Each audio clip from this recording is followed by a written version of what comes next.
what I've come to learn about leadership and really what it means to step into being a leader, and what stopped me from creating, what stopped me from taking action. And I thought maybe this would be really useful for all of you on the call, because I came up with 5 limiting beliefs to work through.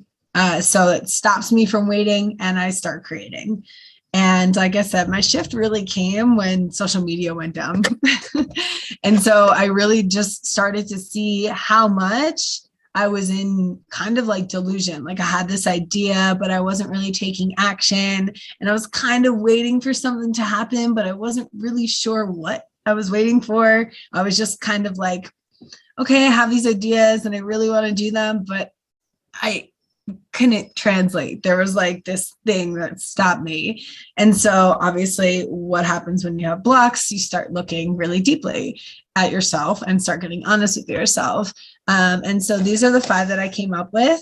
The first one that me and Karina were talking about a little bit earlier says, I'm too complex, multi-passionate, and multifaceted.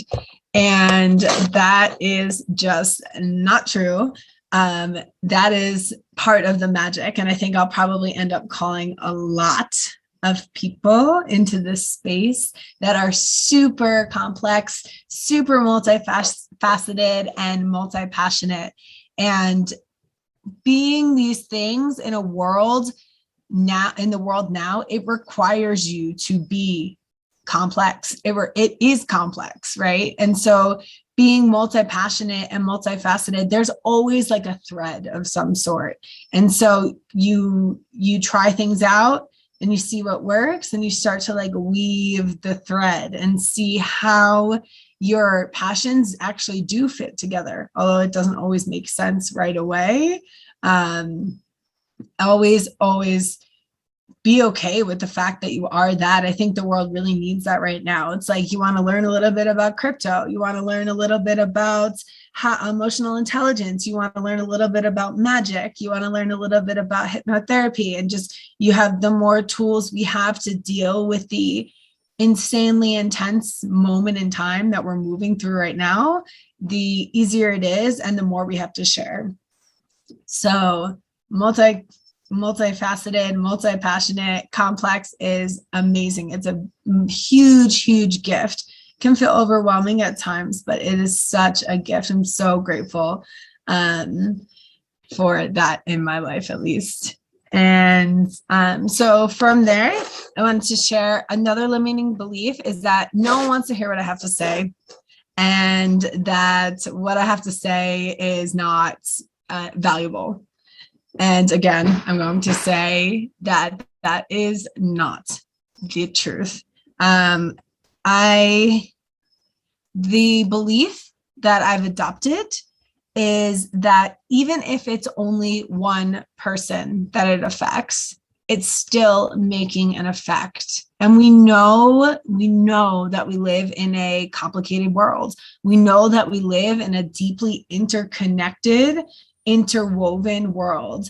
And as a leader and a creator and an entrepreneur, you know that you as one person can have a ripple effect to thousands, millions of people just by simply being you, because we are inherently connected.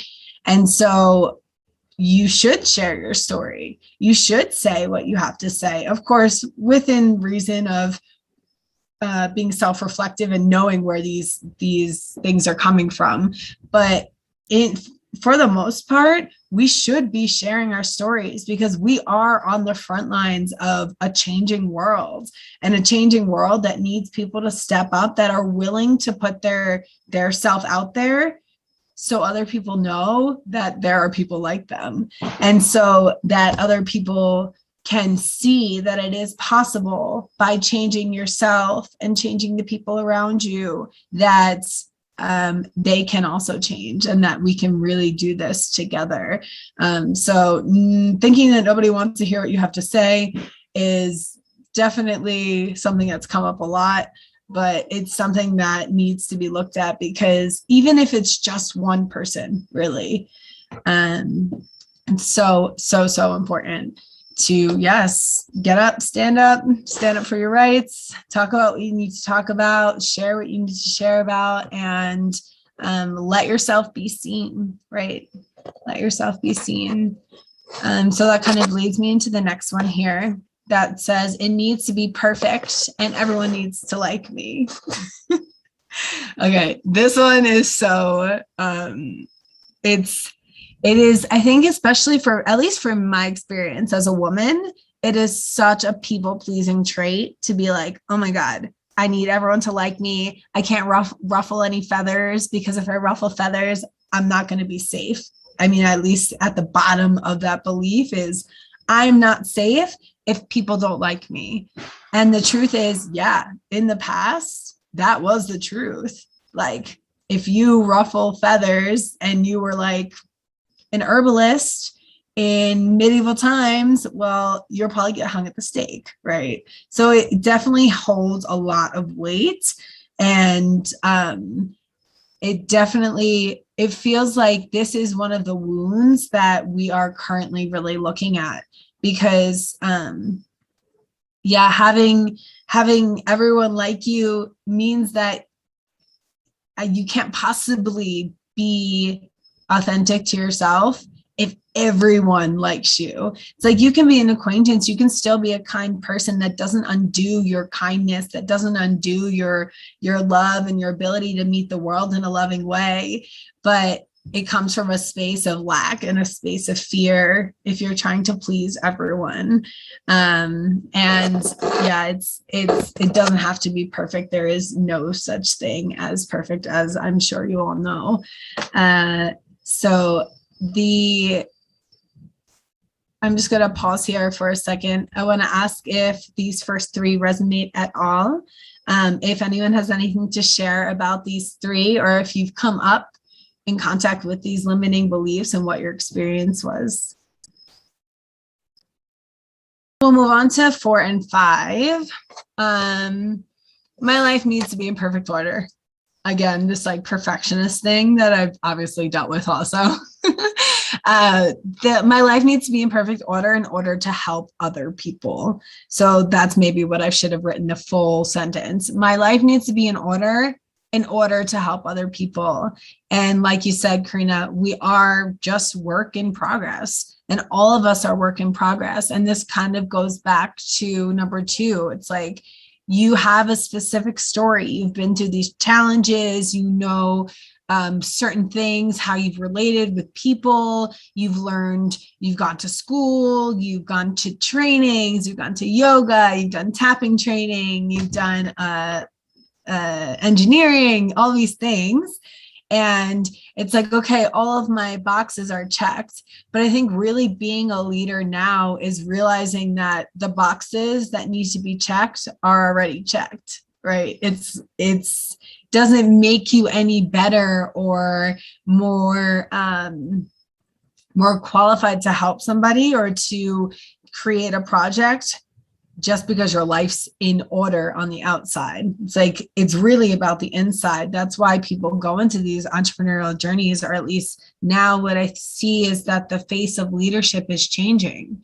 And the entrepreneurs now are showing up as themselves with all of the messiness, because there is no more God complexes. There is no more guru, you know more than me. It's a remembering that we are all human and that we all have had these unique experiences. And again, why I created Science Meets Spirit, to connect us, even to know that we aren't perfect, and that's okay, and that our lives aren't completely in order. That doesn't even mean anything, right? Having the idea that you're completely in order and nothing's going to change. Our world is in flux all the time. It's never going to stop being in flux. And so to work through this belief that you need to be in order to move forward with your project, whatever it might be. And then the last one here, again, kind of lends to my practical side, which is too hard to set up the tech and it's too hard to translate online. And this is something that I hope, I'm not like let's see how I want to phrase this. I have done a lot of behind the scenes work, working online, setting up emailing lists, setting up landing pages, setting up websites. I could probably be like a virtual assistant if I wanted to be. And the first part of that statement, it's too hard to set up the tech, is just like everyone's favorite excuse. Like all of the people that I've talked to about the sovereignty circle, I'm like, we're going to get rid of the belief that it's too hard to set up the tech to figure it out. Because now is the time to start creating. Now is the time to do it, do it messy. Do it messy. All of these just kind of lend itself to doing it messy. Do it until you figure out a way that feels great, but you have to do it in order to see what works and what doesn't. And then the other part of the number 5 is it won't translate online. And I want to share a limiting belief that I had to work through is that it kind of loops back to number 1, that people they don't get it. Like they wouldn't understand what I was doing. And yes, there is like a subtle nuance to the marketing and being able to have like a congruent message and that kind of thing. But for the most part, we need to start giving other people credit, because the media and the fear has penetrated to like a cellular level at this point, and it is our job to undo the beliefs that we don't understand each other. I think that's just false. We really do understand each other, and we want to see each other, and we want to understand each other. And just sharing from your heart, and it will eventually translate. You will figure it out. And part of the Science Meets Spirit containers and the sovereignty circles is to help do justice. So there's definitely going to be an emphasis on, the tech and the marketing and the strategy behind it. How do you get your project off the ground? So do you guys have any questions or comments about the second 2?